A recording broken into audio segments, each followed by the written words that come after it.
The flapjacks are all over the place. We got a mess out there in the market, folks. Have we hit a bottom for so many stocks that have been absolutely obliterated? We're going to talk about that in this video here today, okay? I got some videos I want to react to. First one up here, Tom Lee. Look at this. Tom Lee in Hong Kong speaking about his views on where this market's headed from here, stocks, all that good stuff, okay? Looking forward to getting into Dan Ives. Dan Ives with the Europeans talking in London. Oh my gosh, look at this, okay?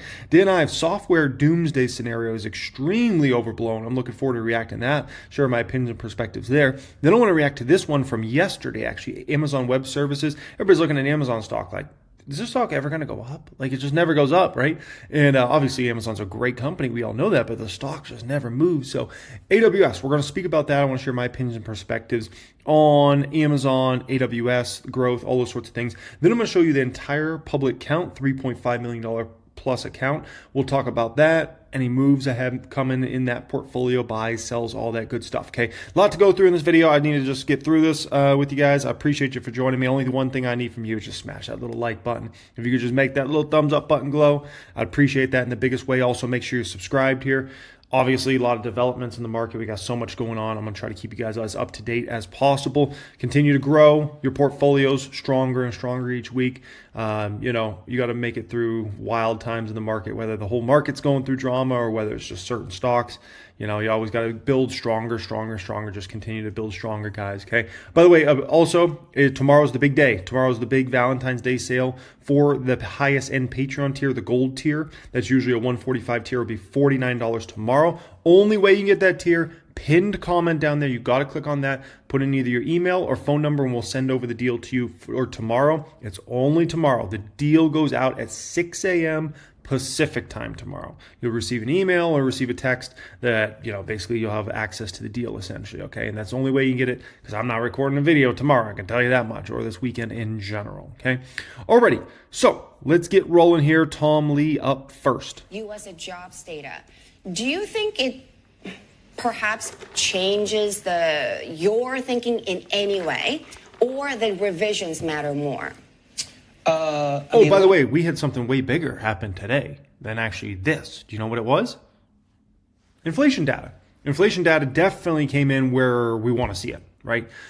Which doesn't come as a surprise at all. And that CPI should continue to go down for the next several months, which means 10-year down, baby, which is exactly what I want, certainly, okay? And so that 10-year should continue to go down. Don't be surprised if you see it in the threes very shortly. Both. You know, I think the Fed Chair Powell says he subtracts 65,000 a month from any jobs report because he knows the revisions are negative.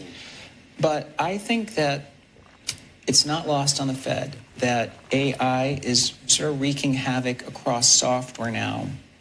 And that means that jobs losses are soon to follow. So I think the stock market isn't going to care about the labor reports in their minds, because in the back of their minds they're going to say, well, how much of these are going to be lost in the future due to AI? Tom Lee, hold your horses for a flipping flapjacking moment, sir. Listen, we don't know if AI is disrupting software companies in any way. We haven't seen any of that in the data yet.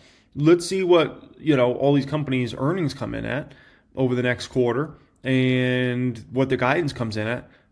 My guess is ServiceNow, Salesforce, Adobe, all these companies are going to report inline reports or better than expected.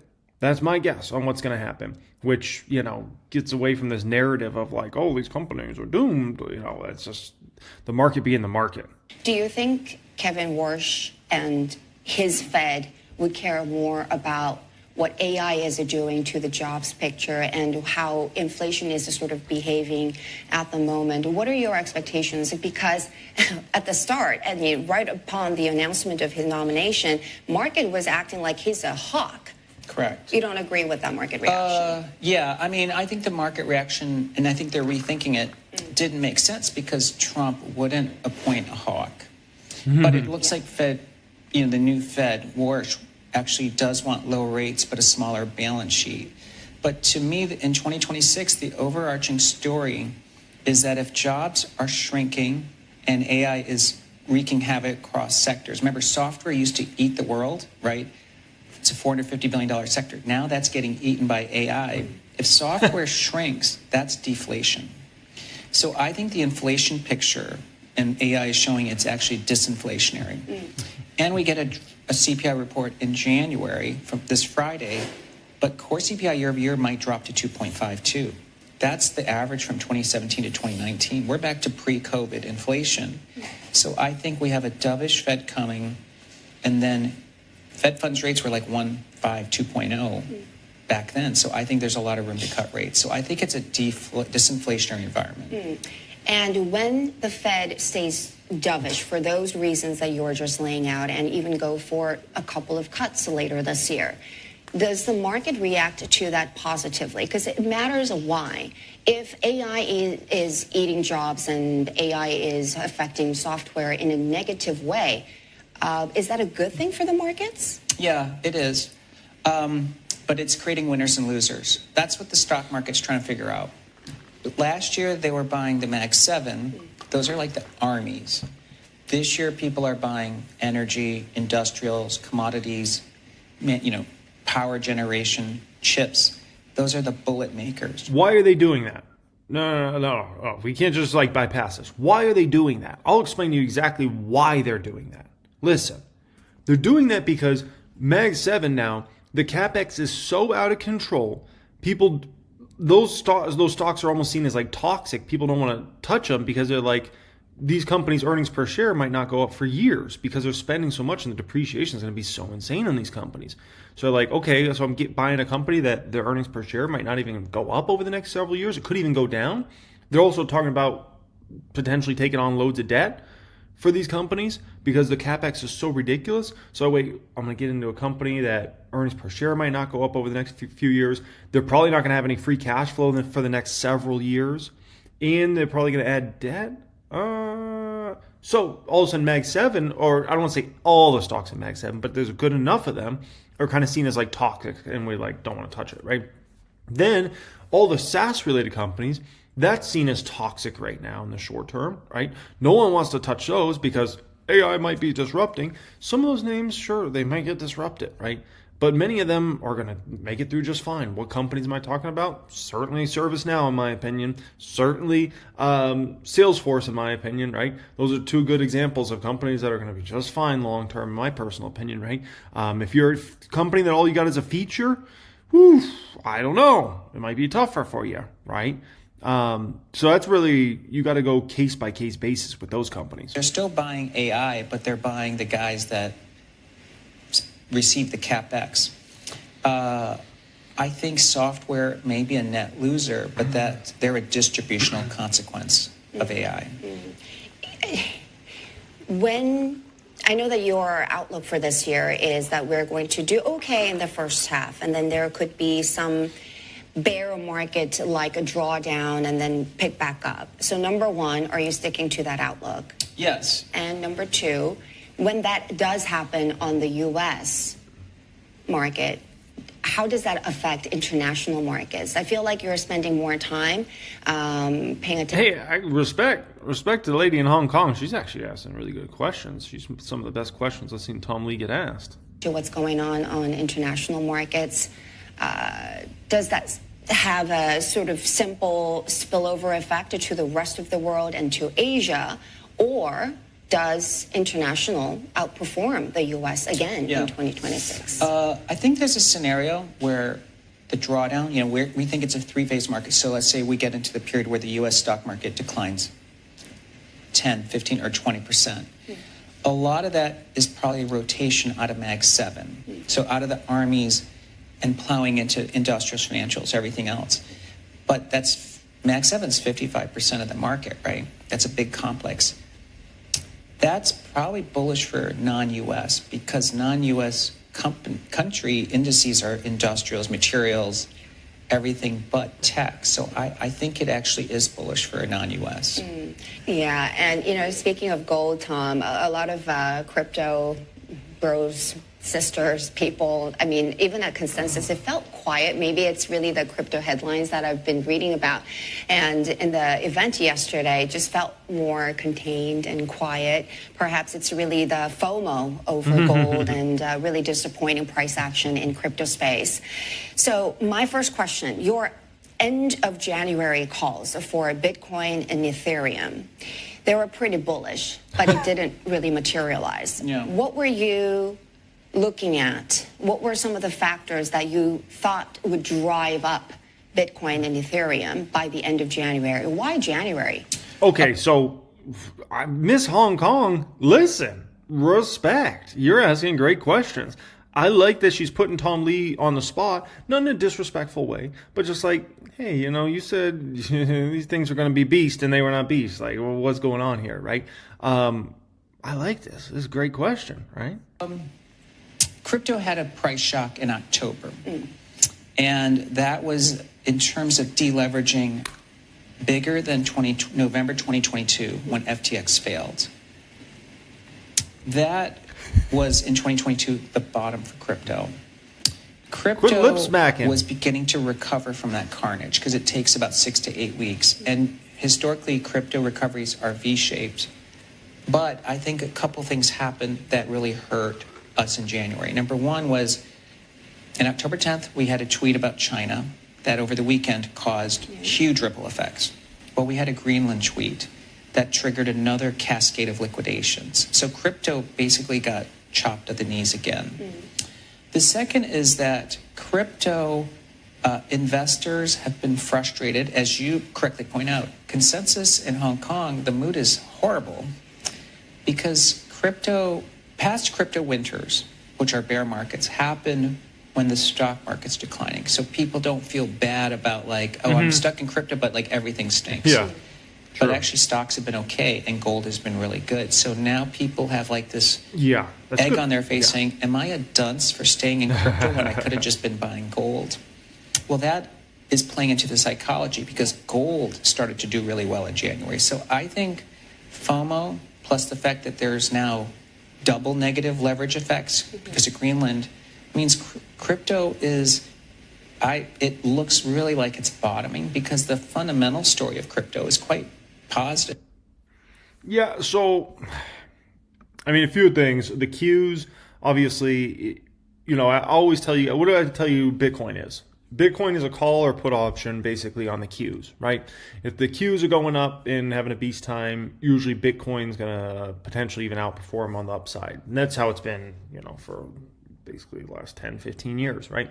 On the downside, though, whatever the Qs goes down, like usually Bitcoin's a more extreme move than that. And then Ethereum can be even like almost like a call or put option on Bitcoin itself, right? And so there's not a lot of excitement in the Qs, which I think can definitely kind of hurt overall excitement and hype in the financial markets. And then you even look at stocks like Palantir and, you know, many of the other stocks that are usually kind of the exciting ones. Look at an example like Coinbase, like Robinhood, like Hims, like look at a lot of those stocks, Duolingo, Little Dingo. All those stocks have crashed. Even Palantir, if you look at where Palantir's highs were, it was well over $200. I was looking at that stock yesterday, it was 129, right? So, and that's one of the ones that got hit a little less. So there's just Bitcoin, Ethereum, they really need hype, excitement in the financial markets. You don't have that, it's a tough place for those stocks. Value and dividend stocks can do just fine in that environment. And that's why you're seeing a lot of those sorts of stocks do amazing. You know, I was talking with the private group today. I was talking about Coca-Cola stock up 15% for the year. Talking about Pepsi stock up 18, 19% for the year. Caterpillar stock up 33% for the year, something insane like that. Like, these are the boring value dividend stocks, but look at them, absolute beast. Absolute beast. Estee Lauder's pushing close to 52-week highs. So, you know, Cheesecake's had an amazing year so far. And, you know, so it's just interesting times. Okay, next one up here. Dan Ives. Follow the CapEx. I mean, the CapEx dollars in big tech, 650, 700 billion. That is central. In other words, the spending is even going to be more accelerated than I think people thought coming into the year. So when you look at some of maybe the Armageddon, you know, I think fears that we're seeing, specifically in software and I think some of these tech names, it's way overblown. It's a multiplier. I mean, you know, we've talked about on the show, for every dollar spent on CapEx, you have essentially an $8 to $10 multiplier across the rest of tech, infrastructure, energy. And that speaks to our view. This is a deep seek type movement that's a golden buying opportunity for the winners. Sure, it's a golden opportunity for the winner. Do I agree with that? 100%. I absolutely do agree with that. But Dan, you admit it as much as I do as well. There's going to be plenty of losers out there as well. It's not just going to be about slam dunk, everyone's going to win. Of course. Look, is Adobe a potential loser? Is software names like, UiPath, some of these other, the pure play names? Yeah. But is Salesforce, ServiceNow? No. I think Salesforce, ServiceNow are going to be core parts of the play in the AI revolution, the use cases. Because today, it's really only Palantir that's shown it. I just think right now that the street is miscalculating the ripple effect that we're going to see across tech. And I think what you're seeing here is obviously just a massive dislocation. I would say in my career, it's the most disconnected call that I've ever seen, specifically the software sell-off, where you're essentially treating the sector like it's a structurally broken sector. No, come on, Dan. How many times have I used brilliant AI? And I'm there. I get the AI is going to be amazing. I've used brilliant AI software and asking questions that I don't need to ask my tax man. I don't need to go to a consultant for. I don't need to speak to my accountant. I can do You gotta love the Europeans, right? Can you notice a difference? Europeans many times can maybe look at it from a little bit more of a cynical point of view, right? A little bit more of something's got to go wrong, something's wrong, right? Something's bad, this is bad. A little bit more of a pessimistic take, right, than an optimistic take, which you do have to wonder. Is that why we got all the damn money in the United States? That's why people are worried about Gotta be this optimistic, baby. Look, and it's a great point. And remember, this is a fourth industrial revolution. You got to be optimistic. You got to be delusional. Ask any great businessman that, they'll tell you that. Like, got to be optimistic, got to be delusional. And Jensen will tell you that. Now he's got the biggest company in the world. He's like, he's had interviews before. I don't know if you guys ever heard Jensen talk about, founding NVIDIA. And like, he's like, this is impossible. Like, what we've done and what we've built here is literally impossible. But he's like, I was just delusional, optimistic. And, we just kept going and going and going. And look what we got now, $4 trillion company. The most innovative technology we've seen, but the install base in enterprise with these software players, the hundreds of thousands of customers. I mean, it takes 2 years a lot of times just to get a demo in some of these companies. So that's really, that's the moat. When you think about the barriers to entry and exit for these software companies, that they will play a huge role in the build out of the AI revolution. I think that is really the disconnected part. Are there pure play names that are going to be disintermediated? Yeah. But I think the street is misfiring here relative to the subsector that you're seeing in software. And I think in terms of the AI trade, I mean, when you come out of earnings, you look at CapEx, and that validates what I view as really, we'll call it a third of the way through this build out. Yeah, look, Dan, I hear you, and I agree with a vast amount of what you're saying, but I was talking to the CFO of SAP the other day, a man who's right in the eye of the storm. And I said to him, what do you think about this CapEx spend? And you've already said in your first answer, follow the CapEx.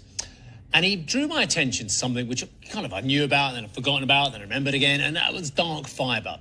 And he said, look at the amount of dark fiber that's still in the ground from the boom that we had that you and I remember so well, Dan, in the late 90s, early noughties. He said there's a lot of infrastructure which was laid down that nobody ever used. And that, I guess, is a bit of the worry. Sure. And look, and obviously SAP has a great vantage point. Ultimately, I view them as a winner, when it comes down to from the software side. But as someone that covered tech in the late 90s, the use cases weren't there. These companies were essentially backed by, called Series Z funding, that they never really had business models that were going to be able to thrive. They were PowerPoint presentations. Now you look at the use cases that we're seeing, and then you look at it's big tech. A lot of these, these companies have more cash in some countries, and I think that's what's fueling it. And the use cases are as real as we've ever seen in terms of where this is all going, autonomous, robotics, the future of enterprise. And I think that, look, I get the comparison and I hear it all the time, but this is a white knuckle moment I think we look back at 3, 6, 9 months from now as an opportunity not to start what I view as the structural continued sell-off this year. I mean, if you go back to the late 90s, you had plenty of companies in, businesses and PowerPoint presentations that they thought they had something, right? Pets.com, that's always a famous one that everybody talks about. Pets.com, like they had something, they're like, oh, people are going to buy pet stuff on the internet, right? And sure, like that's a possibility, right? But they couldn't get there.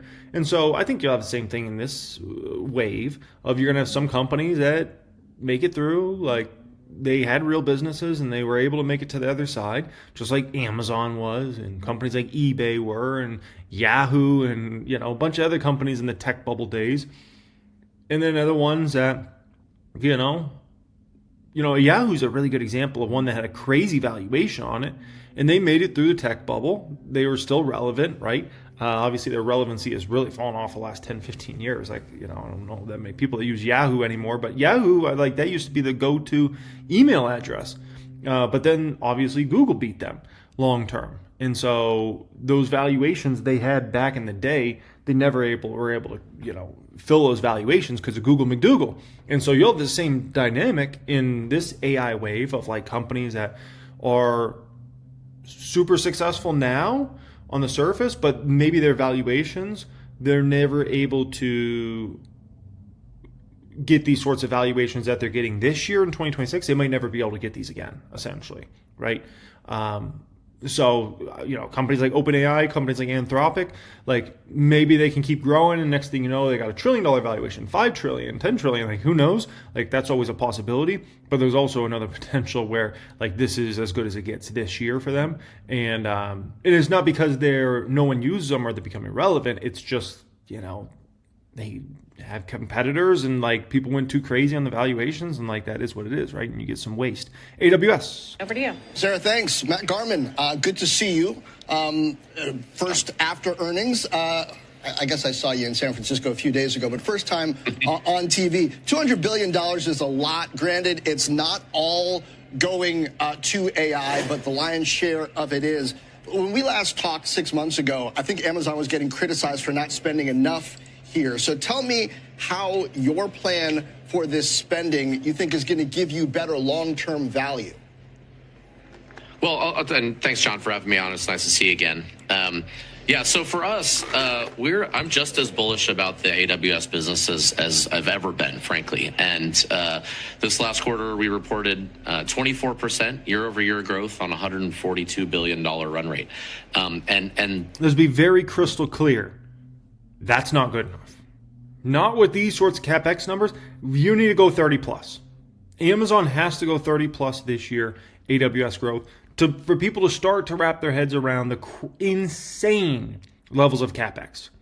24% is not good enough. You need to start, like Amazon needs to boost that to 33%, 35%, 40%. You need to start posting shock and awe AWS numbers because you are now doing shock and awe CapEx spend. So like 20-something%, dude, that's not with this, not when you're spending $200 billion in a 12-month span. Very bullish about how we see customer demand. And as I talk to customers out there, every single customer is seeing more and more demand for moving their workloads to the cloud, putting their data on AWS, and then layering AI on top of that to get value for their business. And so we see demand increasing across a broad set of our business. And remember, for AWS, this demand is not isolated in one. We need to see that. Customers.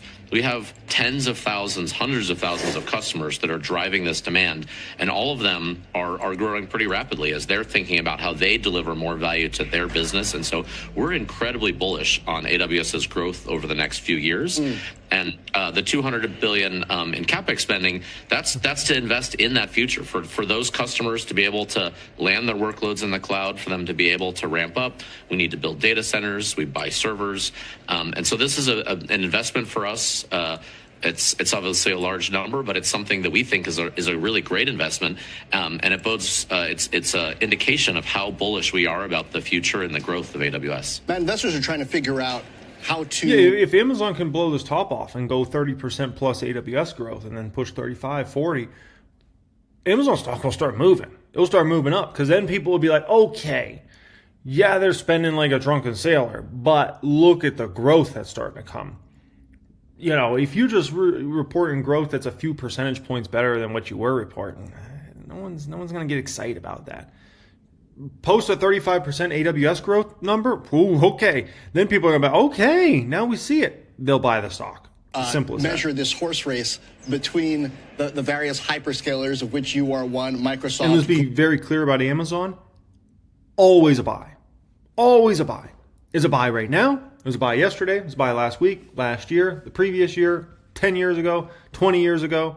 It's a buy next year, next month, next week. Amazon's one of the few stocks in the market that is always a buy. And sometimes others just don't expect it to necessarily go up in the short term. In that, and there's a percentage growth. There's also the dollar growth. You guys are big, so you move more with each percent than the others do. But what are some of the metrics beneath the surface that you're looking at when you gauge how well you're stacking up competitively with the others? When you're talking to your team, is it those percentages? What is it? The type of business you're winning? What is it? Yeah, it's a couple of those things, I would say. One of them is we definitely look at that diversification of business. We're very focused on how do we get all of the largest enterprises in the world? How do we get all of the startups in the world building on top of AWS? And look at Google McDougal. What an impressive number. And so, you know, that's one of the reasons, if you're wondering, why has Google stock been a beast, right? Why Amazon stock's been a lagger for the past year? Part of it definitely was Google, you know, people got way too depressed about Google. You know, OpenAI is taking them over, like all this stuff, right? But also, look at that's a sort of shock and awe numbers you need to be coming in with. 48%. There we go, baby. 24%. Post a 48% number AWS. Oh, Amazon stock be 300 before you know it. There's others that have some growth that's very concentrated in some of these very large customers, and we have many of them, the OpenAIs, the Anthropics of the world, building on us as well. But we're also, I think, for the long-term health of the business, very focused on how do we get every single startup out there building on top of AWS? How do we get every bank? How do we get every healthcare company? How do we get every retail company? How do we get every manufacturing company building on top of AWS in the cloud? And so for that, and there we see AWS winning the vast majority of those times. And as you mentioned, AWS is much bigger than some of the other competitors in the field. And so the percentage growth rate is lower. But in an absolute growth rate, if you look at the absolute dollars added last quarter and the quarter before that and the quarter before that, AWS was bigger than everybody else. And so we continue to grow in absolute dollars faster than our competitors do. And that's a great point. Phenomenal, because you could just look at the growth rate and be like, but the dollar amount, that matters as well. And he's telling you the dollar amount is growing faster at Amazon than it is at any other company. Than everybody else. And so we continue to grow in absolute dollars faster than our competitors do. And that's part of because we are winning many of these workloads, and we continue to see more and more customers accelerating their migration into the cloud. Yeah. This is a big year for Amazon in terms of AWS. You got to come through with the big dog growth numbers, okay? Okay, let's look at public count, talk about this for a moment, okay? This is a portfolio I started back in 2018 inside my private stock group. That is different than my Patreon, by the way. The Patreon, that's the Patreon portfolio. That's different than my private stock group, right? Private stock group's really for people that have $100,000 plus net worth. Patreon's really for people that have less than $100,000 plus net worth, right? So as far as the public count goes, Meta obviously took that position sizing down. I spoke about that on the main channel, Financial Education, a few days ago. So took a big chunk of profits out of that. We've already taken close to $400,000 of profits this year so far. And that's coming off of the biggest year in the public accounts history last year, where it took well over $500,000 of profits. So, we're right now, we're already right around $1 million in profits taken between last year and what we've already done this year in the public count. So it's been a good time, right? Now, as far as the public count goes, something I love about this portfolio, it's very well diversified. If you look at how many different businesses I'm in, I got growth companies, I got GVD, right? I got growth stocks, value stocks, and dividend stocks in here. I have a fair amount of companies that, you know, are very fast growers. Let's call it 15+% revenue growers in this portfolio. But I also got other, plenty of stocks in here that are growing revenue more in the 3 to 9% range, right? That are just solid growing companies. They're not going to, shock you with like, oh my gosh, they just grew revenue 25%. But they just come through, put up their numbers, great profits, great cash flows, stable business models, right? And so, and then I got my hedges on with TSLZ. Fidelity has it in two different positions here. I might call them and have them just combine these two together. But that's my hedge there. So that hedge is about, we can call it $77,000 worth of a hedge there. Just in case, never know what could happen in the market. But, yeah, the portfolio is just very well diversified. And the other thing I love about this portfolio, it's definitely a sea of green overall. But keep in mind, like most of these stocks are not even remotely close to their 52-week highs, right? Like this shows you, Fidelity pulls it up here where it shows you, how close you are to the 52-week high or low.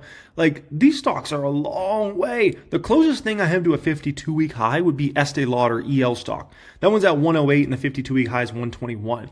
But look at a lot of these stocks. A lot of these stocks are near 52-week lows. So when these stocks go on their next run, just wait. You'll see the public count go 4 quick and then 5 right after.